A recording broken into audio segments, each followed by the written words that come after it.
The story of Donald's wealth starts almost a century ago with the rise of his father. Fred Trump was a true hustler. Having lost his father,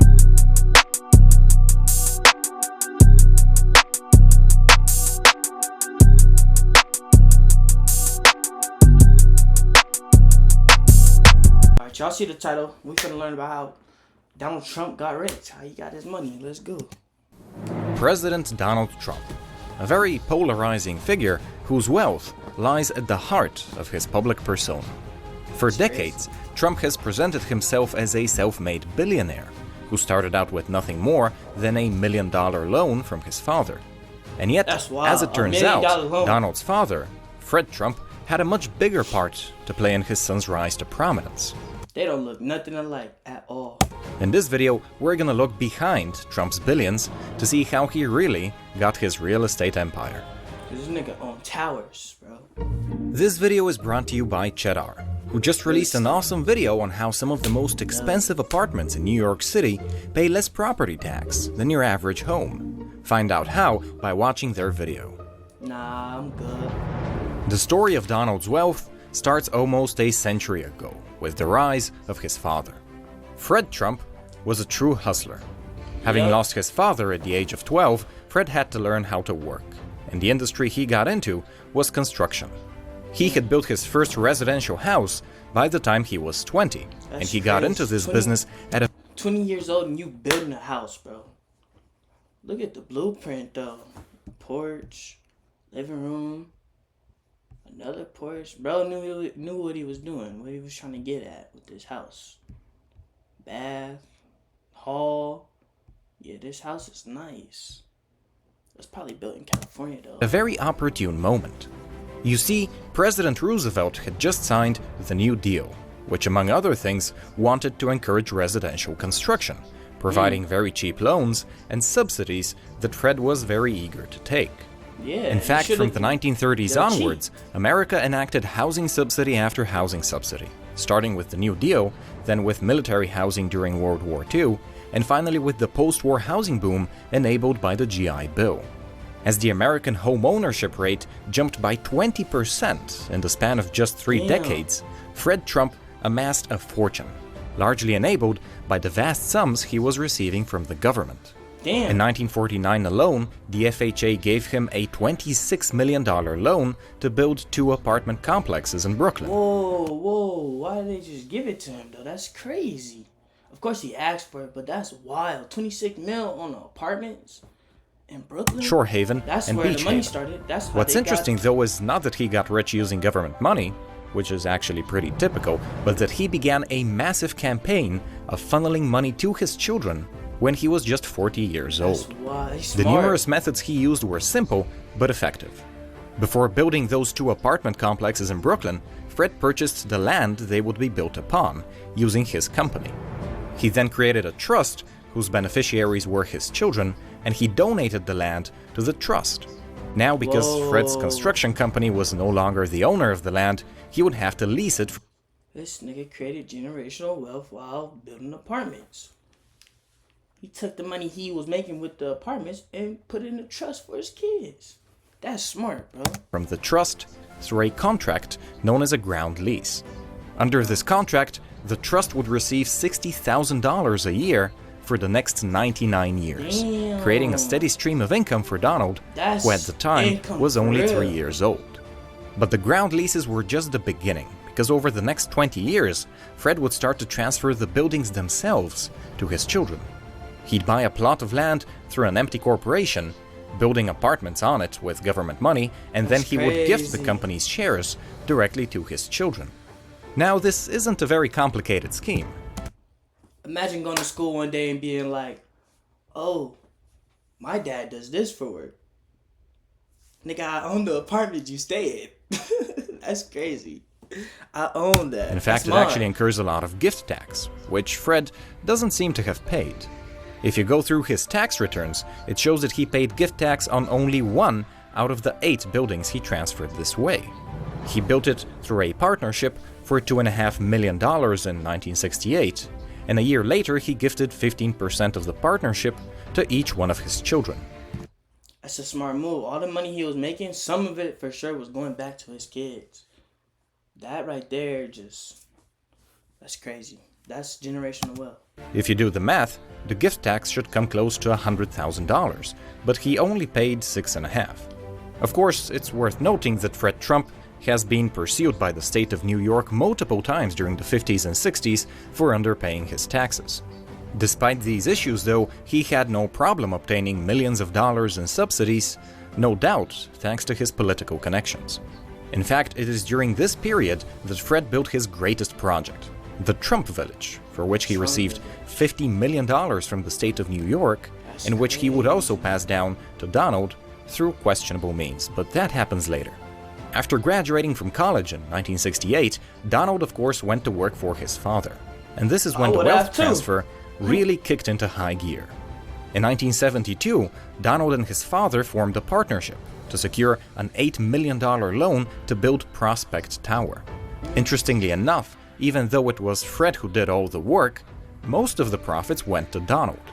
On top of his share from the partnership, he was receiving consultancy and management fees, as well as everything the tenants paid to rent air conditioners.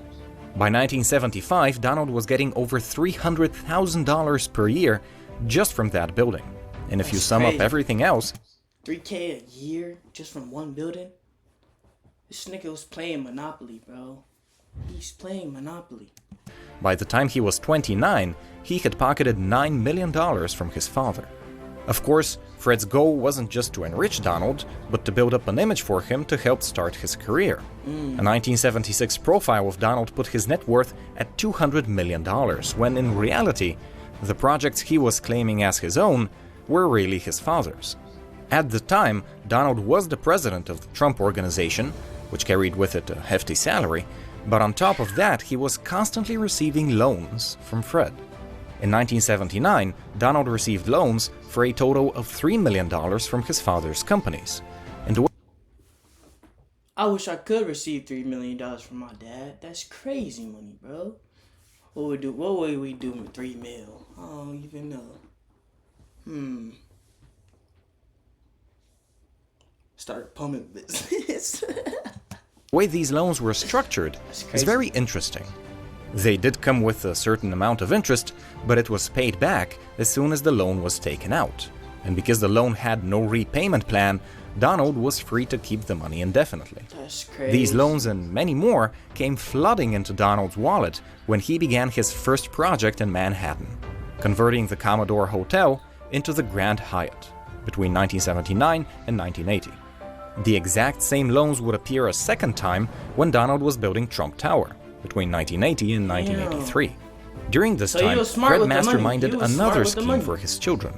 Using multiple trusts, he'd buy off the mortgages of at least 14 of his properties, and he'd transfer them to the trust, whose beneficiaries were of course Donald and his siblings. Effectively, during the 80s, Donald became his father's banker. Even though he never actually provided mortgage loans, he just pocketed the interest payments. By the end of the 1980s, all the distribution methods had transferred nearly $50 million to Donald from his father's empire, but that only emboldened him to take even bigger risks.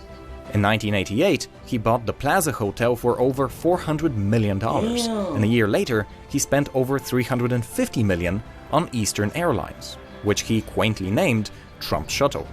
Most famous of all, of course, is Donald's entry into the casino business in Atlantic City.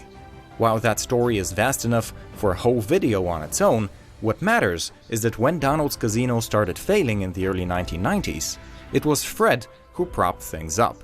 He personally gave Donald millions to prevent his casinos from defaulting on their debts before bankruptcy proceedings could restructure them, to give the casinos more time to repay the loans. For example, Fred's personal income skyrocketed by an order of magnitude to $50 million, which incurred a tax bill of $12 million. During this time, he made no significant debt payments or charitable donations, and a frugal man like him would never just pay taxes because he could, so the money must have gone somewhere. Around the same time, one of Fred's employees went to the Trump Castle Casino, bought almost $3.5 million worth of casino chips, and left without placing any bets. Another technique Fred used was to actually buy stakes in Donald's properties. and then to resell them back to him at a loss a few years later. And Bro, the chips is wild. He did that on purpose. almost Didn't place no $3.5 bets million either. worth of casino chips, He was just looking out for nephew or something. That's what he was doing. and left without 'Cause ain't no placing way any I'm bets. leaving without. Another leaving without technique Fred placing used bets. was to actually buy stakes in Donald's properties, and then to resell them back to him at a loss a few years later. In 1987, he purchased 7.5% of Trump Palace, a Whoa. 55-story building in Manhattan, for over $15 million. Just 4 years later, Fred sold back his entire stake for just $10,000 on the pretext that the business was failing, even though it wasn't. In fact, that very same year, Trump Palace sold 57 condos for over $50 million total. In the early 1990s, however, Fred's health began declining, and he even started exhibiting symptoms of dementia.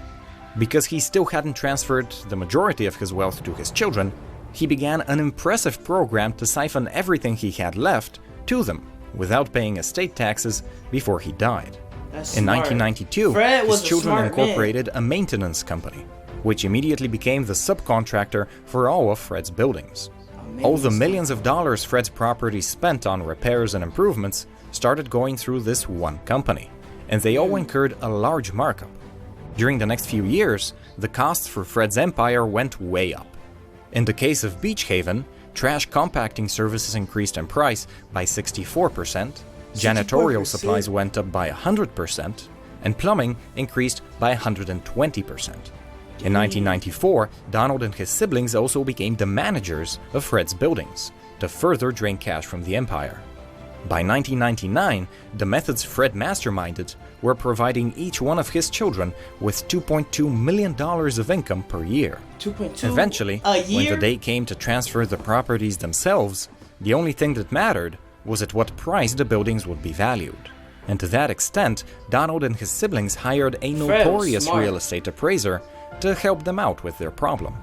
Using a variety of methods, he brought down the price of 25 apartment complexes with 7,000 units to just $14 million. The most hilarious method of all was the way he calculated two of the buildings in Trump Village to actually have a negative value. You see, in 1992, Fred removed those two particular buildings from an affordable housing program so he could raise rents. But in doing so, he lost a tax exemption that they had under that program. This created a one-time accounting charge that, if you base your valuation on it, makes the building appear unprofitable, even though it definitely wasn't. In the end, transferring Fred's entire real estate empire cost him $20 million. Just to transfer. When he died in 1999, he had just $2 million in the bank, and all the properties lived a he had good spent life, though. 7 decades to assemble making plays. were now in the hands of his children. Here's the funny thing though, just 5 years later, when Donald's Atlantic City casinos were once again nearing bankruptcy, he convinced his siblings to sell the entire portfolio. In early He was making a 2004, Fred move. Donald and his brothers and sisters sold off the empire their father had spent his entire life assembling to a New York City real estate investor for $700 million, That's crazy. officially bringing an end What did they to do the with legacy that of money? Fred Trump. Of course, since then, Donald has continued doing business, and today his net worth is estimated to be around $3 billion. So clearly, even though he got an immense kickstart from his father, he did Yeah, achieve a lot on his own. father did a lot And for with him. regards to the legality of Fred Fred Trump's was tax-avoiding a baller. methods, even if they turned out to be criminal, the statute of limitations for them has long since expired. So Donald can only you be mean they fined turned out to be with criminal? penalty. That mean. Speaking of tax avoidance, New York City is ripe with it. So much so that the owners of apartments worth hundreds of millions pay less in property tax than the average home, sometimes as low as 0.017%. If you're curious, Man, y'all, that really did it. Trump really got his money from Fred Trump, and then he was really just learning from his dad. I mean, like, that's the best thing to do, jump in business with your dad, but fortunately not everybody has that. But we learned how Trump got rich. That's a good video. We're gonna catch y'all on the next one. Let's get it.